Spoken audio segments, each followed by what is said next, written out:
नारा-नाथा जुब-जुब अखानि दैजों गोबां ओनसोल नाङै दैबानाजों भुगिना थानांदों।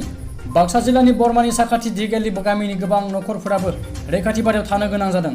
बरमा आनसलिक दखरा एबसुनिफ्राय रैखाथि बादायाव थानायफोरखौ खौरां लाफैनायजों लोगोसेनो जानायनि थाखाय बायदि मुवा होफैदों।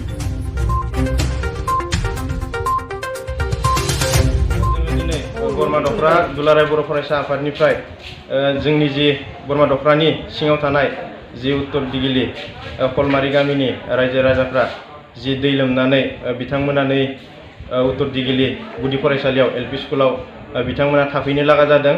दिनै बिथांमोना सानब्रै जाबाय। जों दाख्लै बयबो खौरां लानो फैदोंमोन। दिनै जोङो खौरां लानायजों लोगोसे बिथांमोननो जोंनिफ्राय जा हायो एसे अनसुंथाइ होनो लाना फैदों। जोङो माइरं एसे लाबोदों, आलु एसे लाबोदों, लोगोसे बेदर एसे लाबोदों। जोंनिफ्राय हानायखिनिखौ जोङो हाजासिम मदद खालामगोन। रायजोफोरखौ जों बेखौनो खालायदों जाहाथे दैया अखाया एसे खमायदों, धैर्य हमनानै था, जाहाथे लोंनाय दैफोरखौ मोजाङै फुदुंनानै लोङो, जाहाथे एसे सांग्राङै था, उन्दुनायफोराव मुस्रिफोरखौ जाहाथे मोजाङै सोंनानै उन्दु, जाहाथे रावबो उसुबिदा मोननाङा, बेरामाव गोलैनाङा। जों रायजोफोरखौ बेखौनो खावलायदों।